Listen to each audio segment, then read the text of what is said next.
Nous sommes tous partie prenante d'un système dont nous connaissons mal les origines. Et pourtant, cette histoire devrait nous éclairer sur notre présent et notre avenir.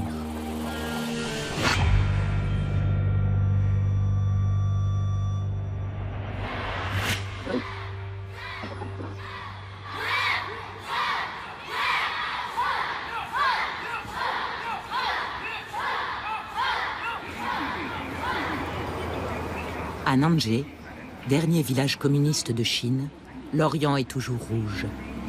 Le temps s'est arrêté sur la place centrale, avec ses posters géants des pères fondateurs du communisme. La voix du peuple résonne toujours dans les haut-parleurs. Marx fait-il figure de dernier rempart contre le capitalisme débridé qui règne aujourd'hui en Chine ?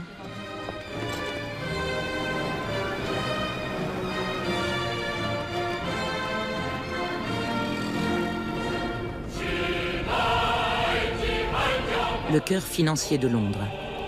Ici aussi, Marx peut ressurgir là où on ne l'attendait pas. And all Marx and Engels' warning over the dangers of monopoly capitalism and concentrated finance have come to pass.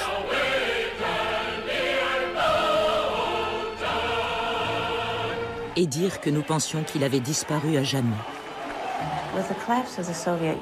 Avec l'effondrement de l'Union soviétique et la chute du mur, le communisme a été jeté à la poubelle de l'histoire, et Marx avec.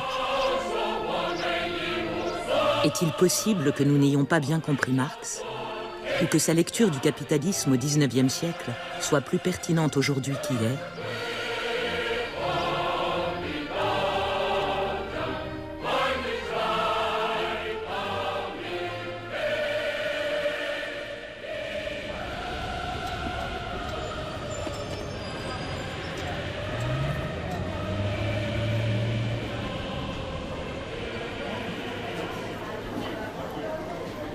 Des touristes chinois visitent la maison natale de Marx à Trèves.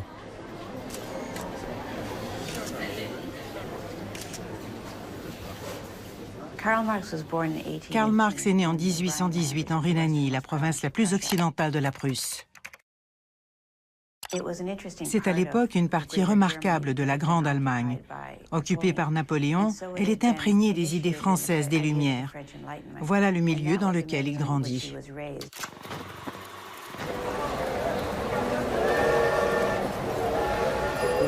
Je n'ai aucun regret, écrit une jeune femme à son amoureux. Quand je ferme les yeux très fort, je repose à nouveau près de ton cœur, ivre d'amour et de joie. Une lettre d'amour comme une autre, au début du XIXe siècle, dans une ville de province allemande. La seule différence, c'est que l'homme à qui s'adresse cette lettre d'amour, c'est Karl Marx.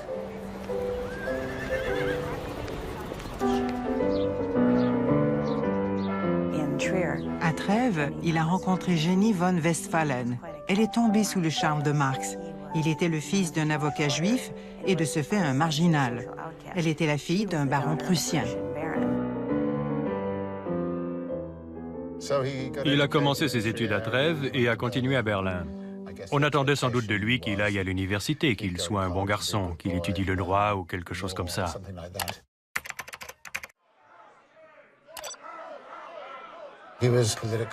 Il était déjà très engagé politiquement. Il y avait toujours ce genre de questions liées à l'après-révolution française. Pouvait-on avoir une sorte de démocratie libérale? Qu'allait-il arriver au régime autocratique en Allemagne? Et ainsi de suite. Il était confronté à toutes ces questions.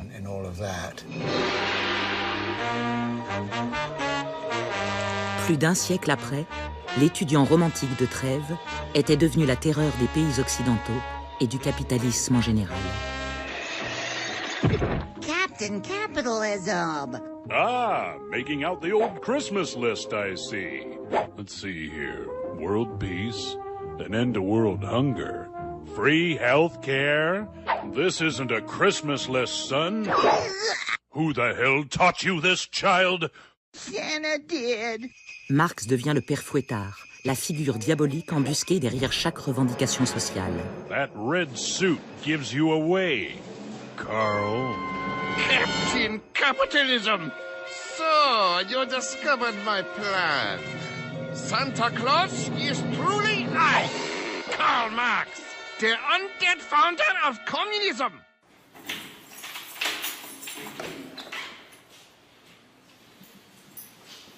La transformation radicale d'un étudiant prometteur en dangereux révolutionnaire trouve peut-être son explication au sous-sol du musée de Trèves, bien à l'abri dans un coffre.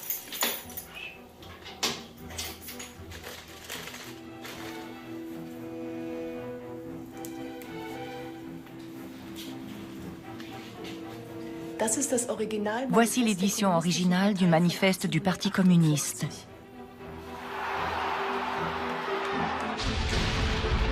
En cette année 1848, des révoltes populaires secouent l'Europe.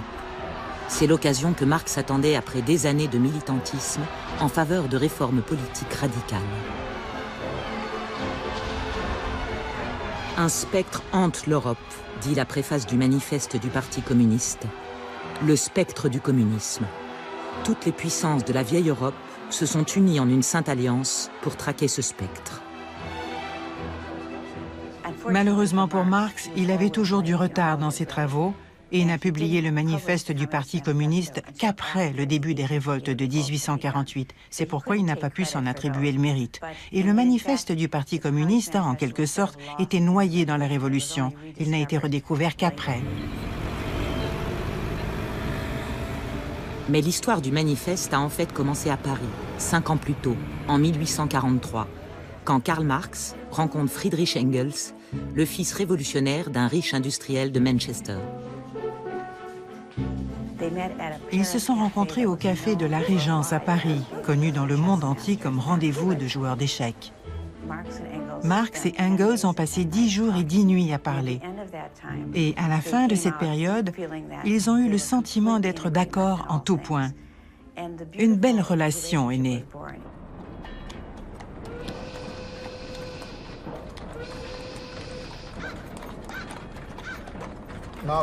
Pour Marx, la rencontre avec Engels a été cruciale.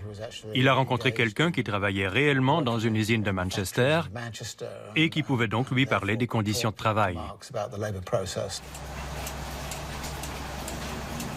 Ils sont plus esclaves que les Noirs d'Amérique, écrivait Engels, parce que plus sévèrement surveillés. Et on leur demande encore de vivre, de penser et de sentir en hommes. Oui, vraiment. Ils ne peuvent vivre que dans la haine la plus ardente de leurs oppresseurs, qui les ravalent au rang de machines.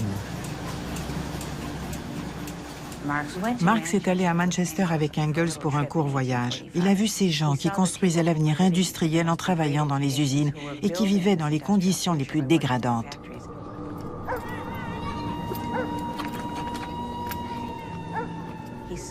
Il a vu ces familles laminées par l'usine, ces mères qui devaient donner de l'opium à leurs bébés le matin pour pouvoir aller travailler en songeant que les enfants seraient drogués toute la journée et n'auraient pas besoin qu'on s'occupe d'eux.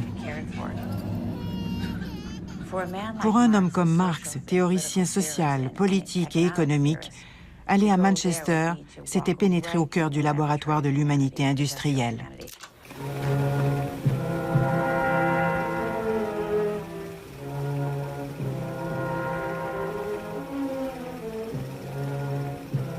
Ever hear of Karl Marx? In his mind, communism was born more than 100 years ago. En 1848, le manifeste était peut-être passé inaperçu. En 1917, il devient le programme de la révolution bolchevique. Looking closer, we see a public display of giant portraits of communist leaders. Here was a new face, but in the background was an old one, Karl Marx.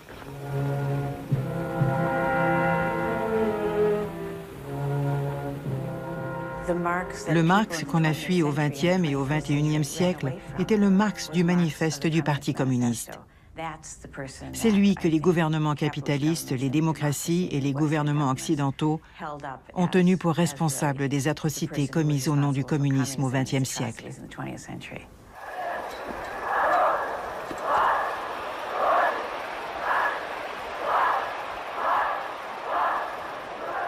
Alors peut-être avons-nous fait l'erreur de trop nous focaliser sur le message révolutionnaire.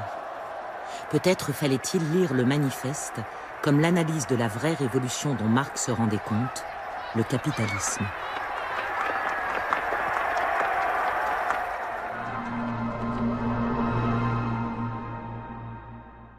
Ladies and gentlemen, Karl Marx and Friedrich Engels were the first to chart the uncompromising, unrelenting, compulsively iconoclastic nature of capitalism.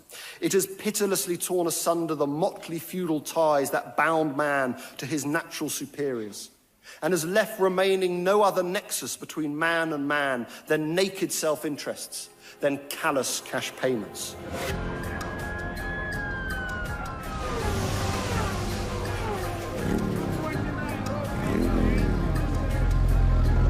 And it was Marx who revealed how capitalism would crush languages, cultures, traditions, even nations in its wake. In one word, it creates a world after its own image, he wrote.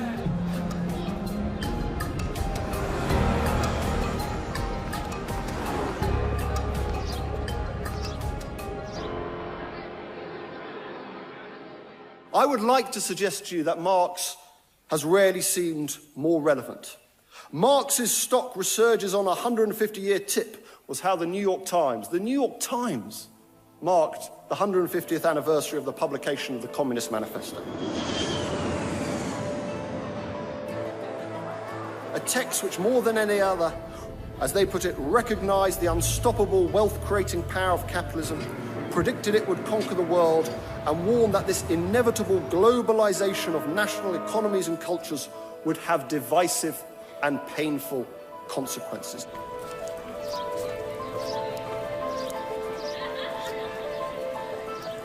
Après la publication du manifeste du Parti communiste, Marx est expulsé d'Europe continentale. Le voici à nouveau expatrié dans le Londres de 1850.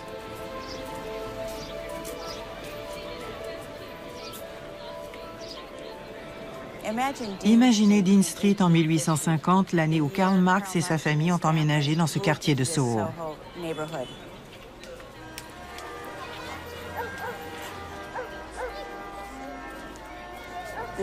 Les rues grouillaient de réfugiés dont les révoltes avaient échoué sur le continent. Ils arrivaient dans ce pays, certains avec leurs seuls vêtements pour bagages. Beaucoup ne parlaient même pas la langue. Marx et sa famille faisaient partie des mieux lotis, mais ce dont ils disposaient pour 3 adultes et 3 enfants se résumait à 2 chambres dans un grenier. Et dans ce logement exigu, Marx a tenté de donner un sens à ce qu'il venait de vivre et à ce qu'il voyait dans les rues autour de lui.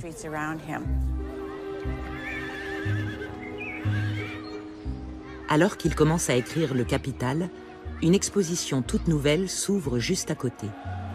Et cette exposition célèbre le succès de la révolution industrielle.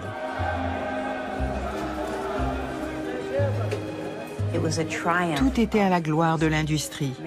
On y exposait les plus grands progrès de l'humanité.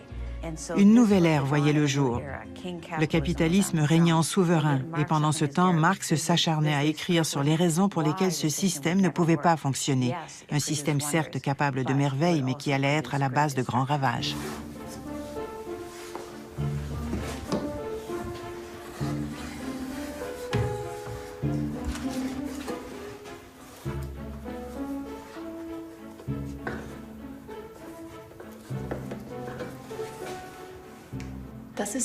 Voici l'édition originale du Capital de Karl Marx de 1867. J'enseigne la pensée de Marx. Et il y a une question que je pose toujours. Que pouvons-nous apprendre de Marx? Et que devons-nous faire pour nous-mêmes? Et je pense que c'est une question très importante. Parce que très fréquemment par le passé, les gens ont étudié Marx pour ensuite, comment dirais-je, raccorder la réalité au texte. Et ils se sont dit, ah, voilà la réponse. Je pense qu'il n'y a qu'un nombre limité de choses que l'on puisse apprendre de Marx. De façon paradoxale, on n'apprend pas grand-chose du socialisme, du communisme ou du futur en lisant Marx. Mais on en apprend énormément sur le fonctionnement du capital. La richesse des sociétés dans lesquelles règne le mode de production capitaliste s'annonce comme une immense accumulation de marchandises. Karl Marx, premier volume du Capital. L'analyse de la marchandise, forme élémentaire de cette richesse, sera par conséquent le point de départ de nos recherches.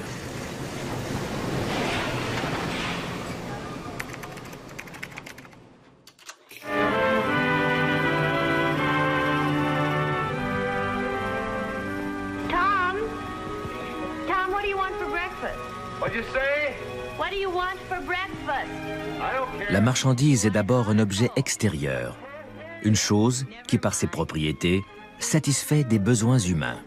Premier volume du Capital.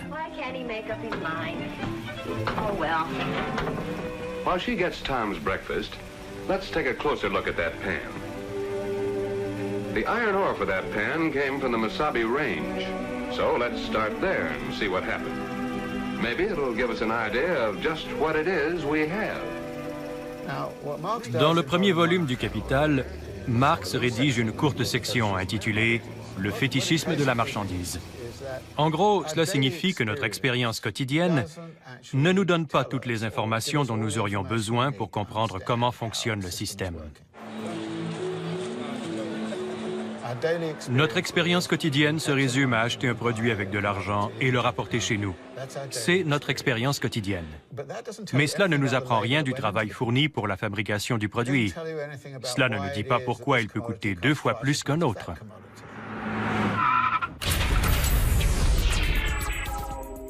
Pour Marx, le système de marché occulte toutes les formes de relations sociales.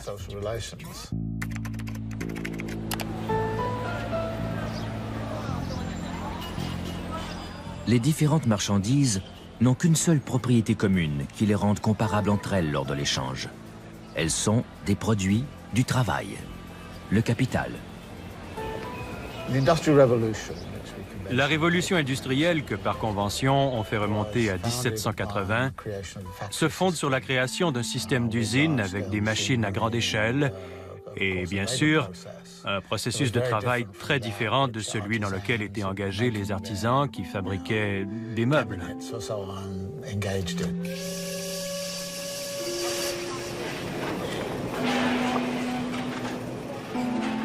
La conversion au capitalisme industriel connaît son apogée à partir de 1780 et constitue, aux yeux de Marx, une transformation cruciale. L'ouvrier est à l'égard du produit de son travail dans le même rapport qu'à l'égard d'un objet étranger. Plus l'ouvrier s'extériorise dans son travail, plus le monde étranger, objectif, qu'il crée en face de lui, devient puissant. Plus il s'appauvrit lui-même, et plus son monde intérieur devient pauvre. Karl Marx.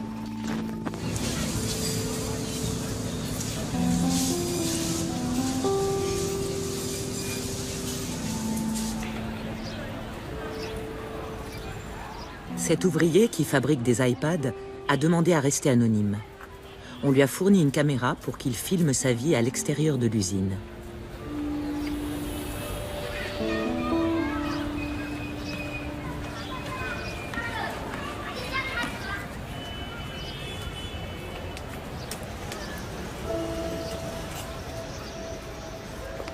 Avant, ces ouvriers étaient des paysans en relation avec la terre et ses produits. Les voici devenus les pièces d'une chaîne d'assemblage. L'aliénation, comme Marx l'avançait, commence avec la fabrication des biens. Quand je vois comment ils s'entassent dans ce bus, ça me rappelle quand j'ai quitté ma ville pour la province de Canton. Moi aussi, j'ai dû prendre un train bondé. Alors vous voyagez dans ce train, et quand vous descendez, vous vous retrouvez dans une ville inconnue.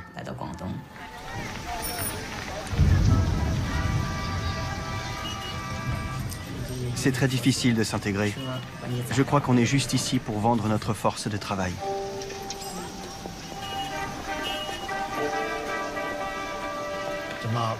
Pour Marx, l'idée de travail vivant est primordiale. C'est ce qui le distingue des économistes classiques, qui voyaient le travail comme un facteur de production, c'est ainsi qu'ils le nomment. Quelque chose qui est fourni et qui, par la suite, produit quelque chose. Pour Marx, ce n'est pas le cas, c'est un processus.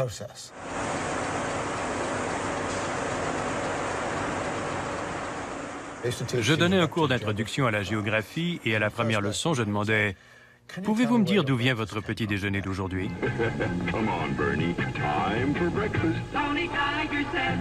Et ils me répondaient « Eh bien, je suis allé à la cafétéria. » Et je leur disais « D'accord, mais d'où vient-il ? Du supermarché.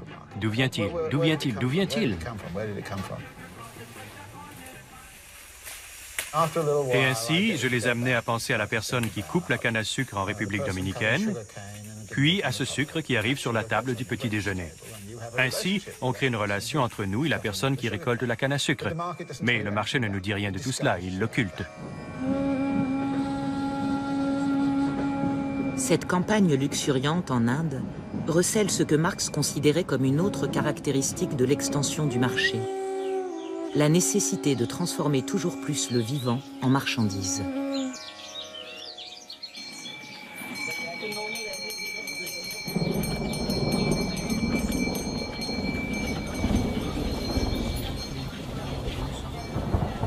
Ces producteurs de coton se sont unis pour lutter contre l'invasion des semences OGM. Les graines sont reconnues en Inde comme étant source de vie. Et dans le mot bija lui-même, ja signifie vie. Chaque rituel a pour but la préservation éternelle des graines.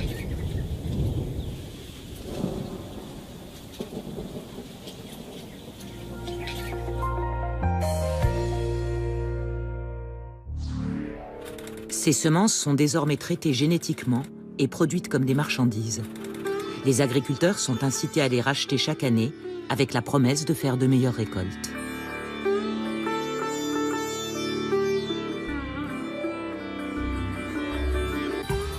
Biotechnology, answering the world's call for a better future, today.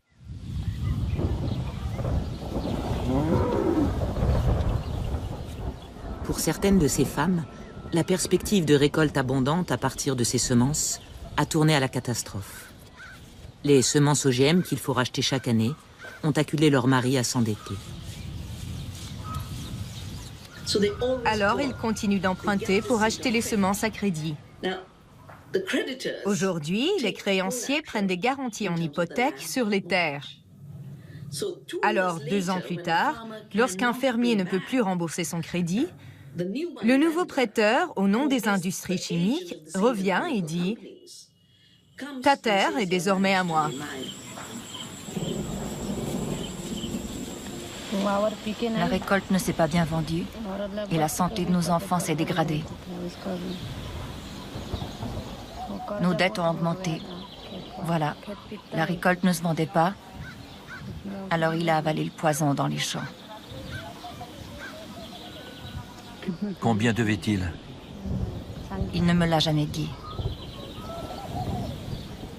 Ils ne disent pas à leurs femmes qu'ils sont endettés, ils ont honte. Quand ils apprennent qu'ils vont perdre leur terre, ils sont choqués, parce que le lien avec la terre est essentiel dans la culture paysanne. C'est ainsi que des fermiers avalent des pesticides pour mettre fin à leur jour. On dénombre déjà 260 000 suicides.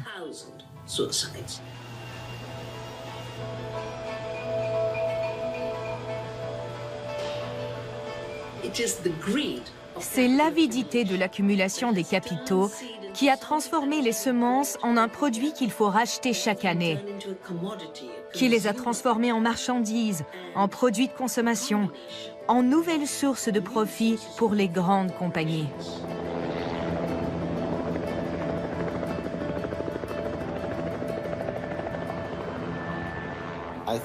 L'idée de la vie en tant que marchandise est vraiment très intéressante. Une vache, un cochon, sont-ils des marchandises?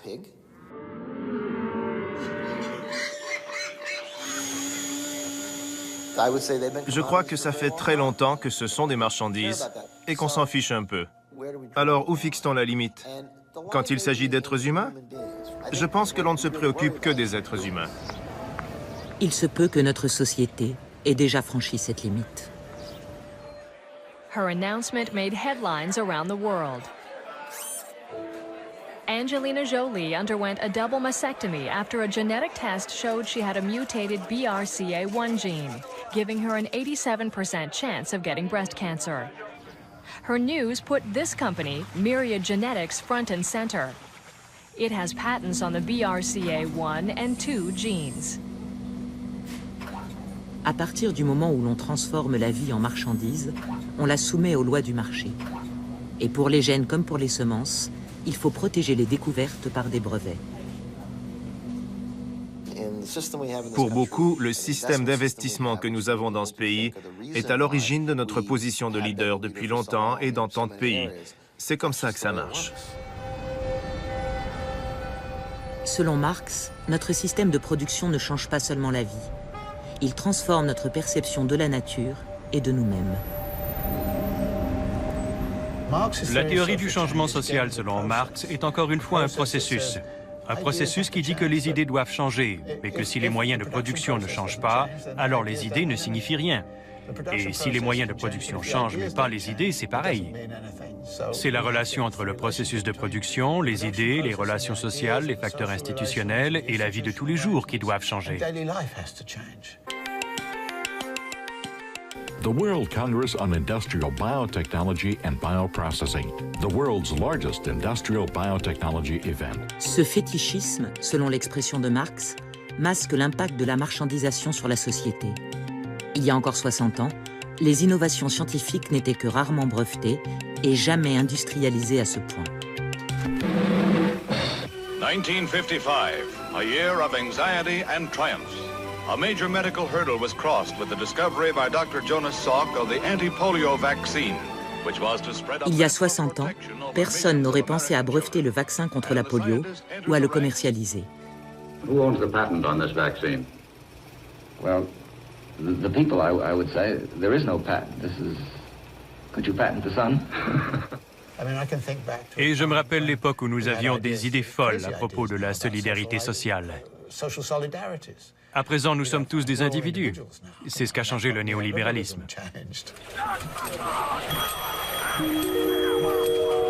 The 60s caught capitalism completely off guard. How are companies to sell products to a generation that had rejected consumerism?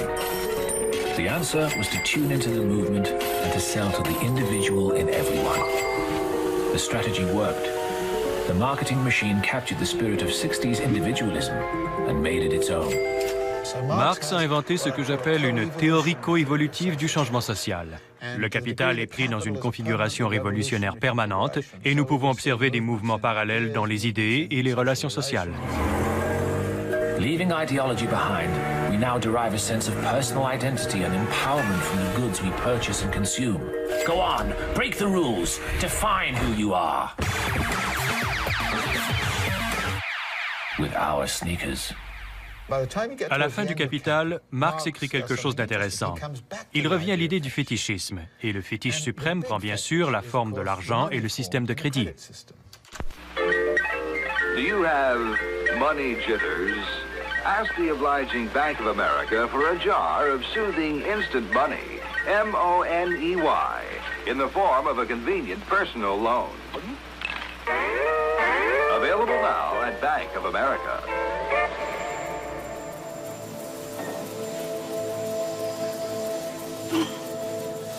Pour que la demande et les profits de demain augmentent, la production d'aujourd'hui a besoin de financement. Ça signifie que le système de crédit doit se mettre en place. Et ce que l'on peut immédiatement déduire de tout ça, c'est que l'accumulation de capitaux à travers l'histoire s'est toujours construite en symétrie avec une accumulation de dettes. L'une ne va pas sans l'autre. Une grande partie du capital est toujours fictive et se compose simplement de signes de valeur, servant de commune mesure pour les échanges. Le capital. Une des choses que Marx a faites, je crois, très nettement, ça a été de démontrer des relations sous-jacentes fondamentales. Et la relation sous-jacente entre l'accumulation de la dette et l'accumulation du capital s'observe de multiples façons bien spécifiques. Je vous donne un exemple. On construit un lotissement. Où les constructeurs trouvent-ils l'argent pour le faire? Ils l'empruntent à une institution financière en disant « Donnez-moi l'argent, j'achèterai le terrain et je construirai les pavillons. Puis on appliquera un taux de rendement sur ces logements et je vous rembourserai. » Pour que cela se fasse, il faut qu'il soit capable de vendre ses maisons à quelqu'un.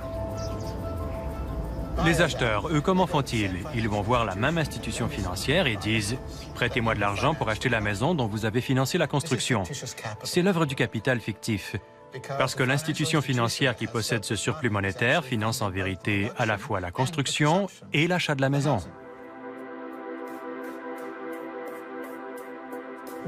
À présent, nous sommes dans une crise où le capital fictif occupe toute la scène. Mais Marx a cette intuition brillante. Il dit « Je vais aller derrière cette surface apparente qu'est le fétiche. Je vais décrire véritablement la nature de ce fétiche qui crée cette chose appelée capital fictif. »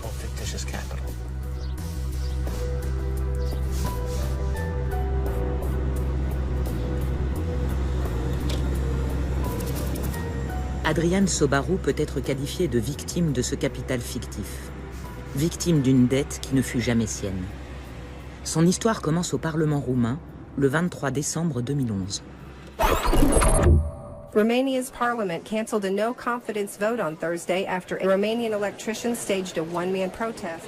C'est une journée assez particulière parce qu'il y avait une réunion importante du Parlement et on s'attendait à ce qu'il y ait des attaques politiques entre les hommes politiques, le pouvoir et l'opposition. Et puis à un moment donné, nous étions tous dans la rédaction et nous avons entendu une collègue qui a fait « Ah, il s'est jeté !» Doamnelor și domnilor senatori și deputați, distinși colegi, membri ai guvernului. Et là, il y a eu des bruits un peu bizarres à la télé parce que même les télés qui transmettaient en continu ne s'attendaient pas à ça. On a entendu des bruits, on a vu des images, on ne comprenait pas quoi, on ne savait pas qui s'était jeté, pourquoi, qu'est-ce qui s'était passé. Urgent, vă rog, urgent, asistență medicală pentru... Il avait écrit sur son t-shirt « Vous nous avez flingués. Vous avez assassiné l'avenir de nos enfants. Vous pouvez nous prendre notre argent et nos vies, mais pas notre liberté. » Ce matin-là, vers 3h, 4h, je me suis réveillé et j'ai fait ce t-shirt. Mon geste n'aurait pas eu le même impact si je ne l'avais pas fait. Je me souviens du moment juste avant que je déboutonne ma chemise. Je tremblais si fort, comme jamais auparavant. Je me suis opposé non pas à une personne, mais à un système. Un système qui peut t'anéantir à tout moment.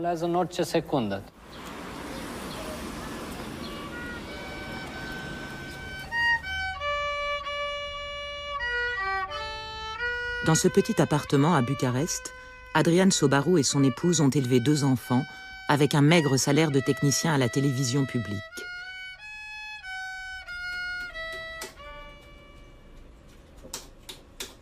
À partir de 2011, ces revenus ont chuté de 25% et on leur a supprimé l'aide financière pour l'éducation spécialisée de Kalin, leur fils autiste.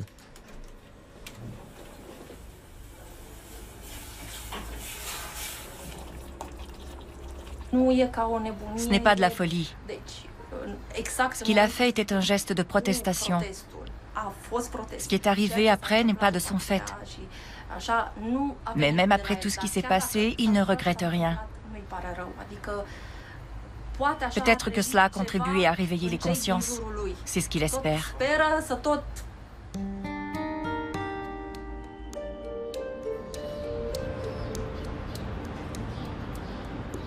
Pourquoi? Comment l'endettement de son pays a-t-il pu conduire Sobaru à cet acte désespéré?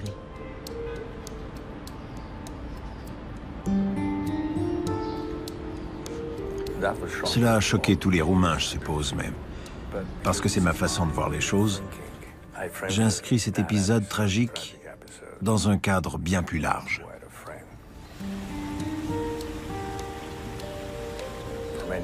Durant de nombreuses années, j'ai pensé à la façon dont l'industrie financière allait à volo, à comment la haute finance avait déraillé et à ce qui n'allait pas.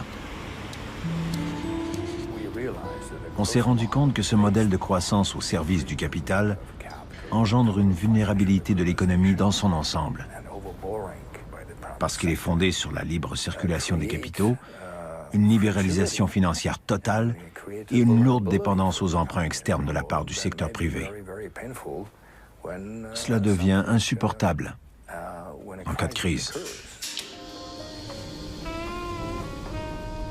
Un afflux de capitaux étrangers en quête de rendement a inondé les banques roumaines et entraîné le pays dans une croissance basée sur la dette. Les banquiers sont intervenus et ont favorisé le crédit à la consommation. L'argent coulait à flot dans le pays.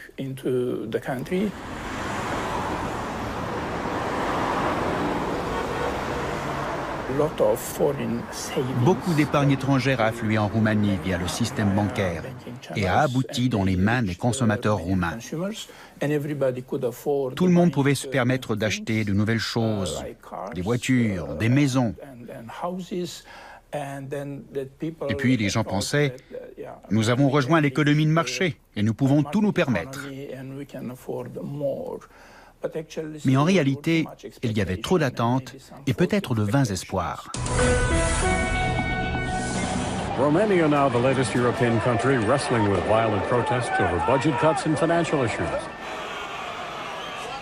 Ici comme ailleurs, la bulle financière a éclaté. Comme Marx l'avait annoncé, l'endettement n'est qu'un capital fictif. Employé du service public, Adrian n'a jamais bénéficié du boom économique. Mais quand la bulle a éclaté, l'État s'est retourné contre les citoyens les plus faibles, comme lui.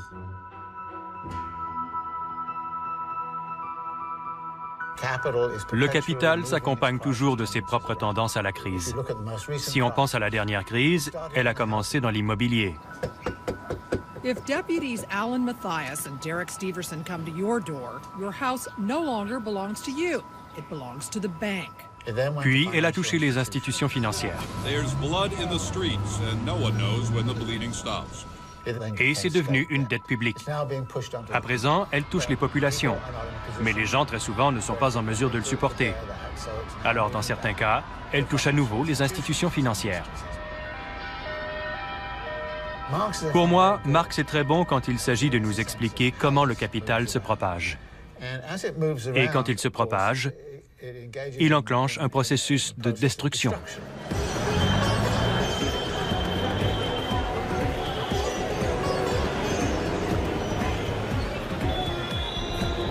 Tout au bout du tsunami déclenché par le besoin de rendement du capital, on trouve l'Inde, un des plus importants marchés émergents. Le terme marché émergent apparaît à la fin des années 80 et au début des années 90. Il est utilisé par les employés de la Banque mondiale et du FMI afin de décrire ces économies qui vont croître très rapidement.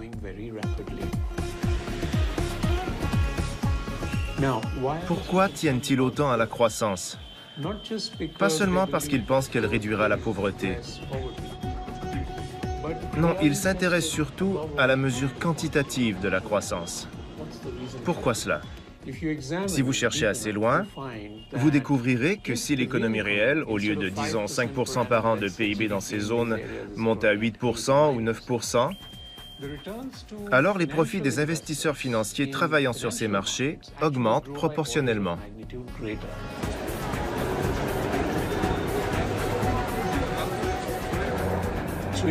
C'est ainsi qu'en 2009, l'Inde est devenue le marché boursier le plus lucratif au monde. La bourse de Bombay enregistrait en moyenne des rendements annuels d'environ 48%, ce qui est hors du commun. On comprend alors que l'Inde est devenue un avant-poste du capital financier mondial. Ce capital financier, que Marx appelait fictif, a, dit-on, fait accéder environ 200 millions de personnes à la classe moyenne, en laissant en même temps plus de 800 millions qui survivent avec $1 par jour.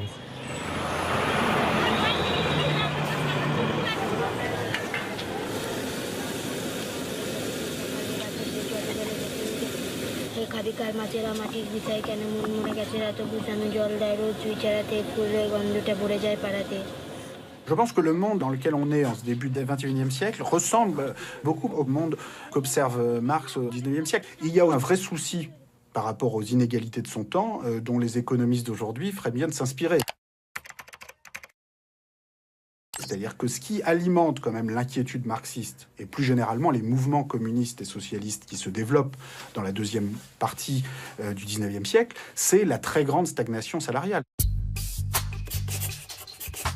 Une stagnation telle que, par exemple, aux États-Unis, un PDG qui gagnait 20 fois plus que ses employés dans les années 50 a vu son salaire gonfler à 120 fois en 2000.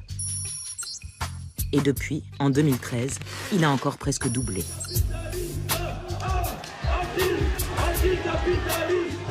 Donc on se retrouve aujourd'hui au XXIe siècle avec une réalité qui était en fait celle du XIXe siècle et des siècles précédents, à savoir une croissance structurellement lente, un rendement du capital structurellement plus élevé que la croissance. Et contrairement à ce que pensait Marx, ça ne va pas se résoudre tout seul. C'est-à-dire qu'il ne va pas y avoir une fin naturelle à ce processus par le simple fait de force économique. Ce processus peut continuer indéfiniment. This is CNN Breaking News. It was a Monday morning like none other in the 158-year history of financial giant Lehman Brothers. The company went bankrupt. Si, à l'inverse de ce que Marx avait prédit, le capitalisme n'est pas sur son lit de mort, quelle autre explication pouvons-nous donner à la crise de 2008 et à ses conséquences? We recognize that the very nature of globalization, which creates ever higher standards of living, also is a process which we call creative destruction. The problem with creative destruction is that it is destruction. La destruction créatrice est un terme forgé par l'économiste Joseph Schumpeter au début du XXe siècle. L'idée maîtresse de Schumpeter repose sur l'idée que le capitalisme se renouvelle constamment de l'intérieur. Il a appelé ça le processus de mutation industrielle au cours duquel un changement incessant détruit ce qui est ancien et fait de la place au nouveau. Et l'agent de ce changement, la personne par qui le changement arrive, c'est l'entrepreneur. Every once in a while, a revolutionary product comes along that changes everything. L'idée de base de la destruction créatrice, c'est qu'un nouveau produit ou un nouveau moyen de production, le côté créateur, c'est excellent. Mais il y a le côté destructeur qui chasse les produits ou les processus précédents. Et là, il y a une perte sociale et humaine. Schumpeter n'a pas accordé autant d'importance au côté perte qu'au côté bénéfice. Glorious anniversary of the information purification directives. We have created for the first time in all history a garden of pure ideology. Je crois que Schumpeter partageait avec Marx l'idée que le capitalisme est dynamisme. Et, par exemple, dans son histoire de l'analyse économique, Schumpeter attaque complètement les théories de l'équilibre. Il n'y a pas d'équilibre. Le capitalisme, c'est le déséquilibre permanent. Donc il est complètement d'accord avec Marx. We are one people, with one will, one resolve, one cause. We shall prevail. On January 24th, Apple Computer will introduce Macintosh. And you'll see why 1984 won't be like 1984. Pour lui, le déséquilibre est créé par le fait que des entrepreneurs inventent des nouveaux processus, des nouveaux produits, des nouvelles commercialisations qui déstabilisent l'ancien système. Donc, il complète Marx par le fait qu'en plus de l'accumulation, il y a le fait que le capitalisme, par son innovation, détruit lui-même la valeur du capital passé. Alors sommes-nous au cœur d'une crise qui fait partie d'un cycle infini de destruction créatrice, ou bien à la fin d'un processus que Marx a jugé inéluctable?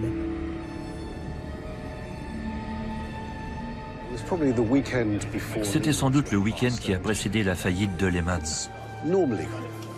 En temps normal, c'est un peu bruyant. Mais à ce moment-là, on entendait voler les mouches. Un silence de mort. Je pouvais presque sentir le système mondial se figer. Et c'était une idée assez effrayante.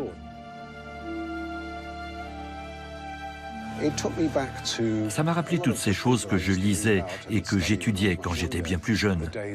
L'époque où je lisais Marx pour le plaisir. And all Marx and Engels' warning over the dangers of monopoly capitalism and concentrated finance have come to pass.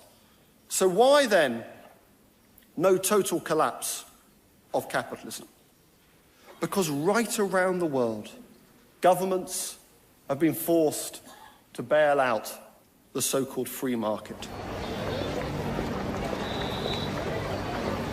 We have bailed out the banks, we have subsidized industries, we've sorted out the insurance sector, we've underpinned financial services. It is the forces of collectivism which have saved capitalism. En 1991, le socialisme, à tout le moins le communisme, est mort dans le bloc de l'Est.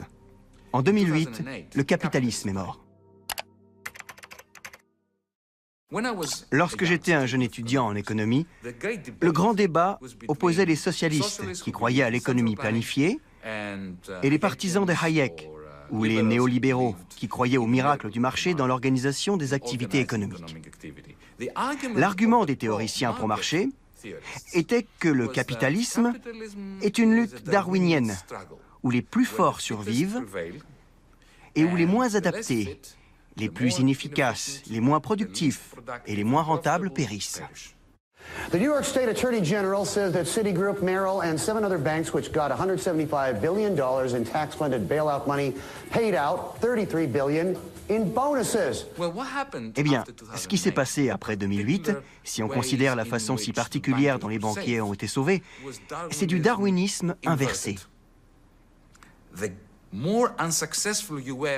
Plus les banquiers échouaient, plus le soutien qu'ils recevaient de la part des contribuables était important. Et plus ils réussissaient à prélever le surplus que le reste de la société produisait. Nous avons donc affaire à un nouveau régime que j'appelle faillitocratie. Et c'est devenu la règle des banques en matière de faillite.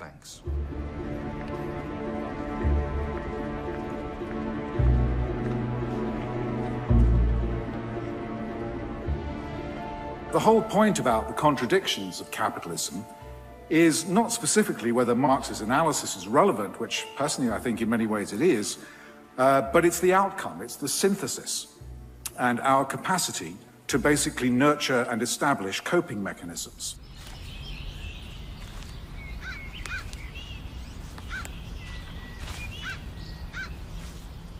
On Marx's tombstone, as you'll know if you've been there, there's an inscription taken from the Theses on Feuerbach, which says, "The philosophers have only interpreted the world in various ways. The point, however, is to change it," which is precisely what our antecedents have done by developing coping mechanisms like institutions of the rule of law, limited liability companies, trades union, mutual societies, insurance, welfare, and technological discoveries that drive productivity, income, and jobs.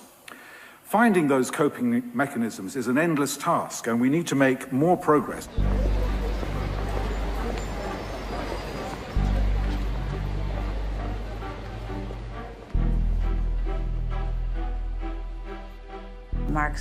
Marx a finalement terminé Le Capital.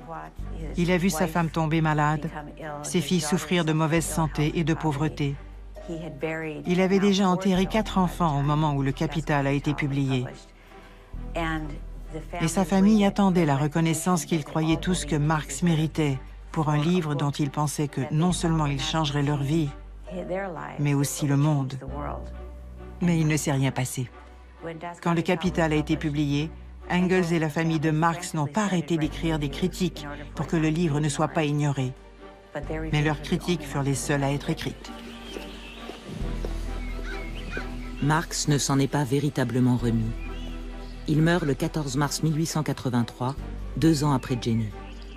11 personnes seulement étaient présentes à son enterrement. C'est Engels qui prononça l'éloge funèbre. Dans l'après-midi du 14 mars 1883, à 3h moins le quart, le plus grand penseur vivant a cessé de penser.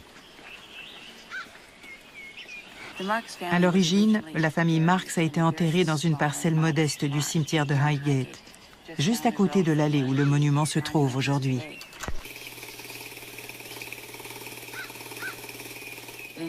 En 1956, le Parti communiste a décidé qu'une figure aussi importante que Marx méritait un monument plus grand.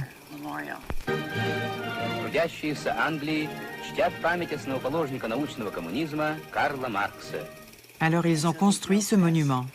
Et en un sens, je pense que c'est révélateur de ce qui est arrivé à l'héritage de Marx, aux idées de Marx, telles qu'elles ont été comprises ou mal comprises au XXe siècle.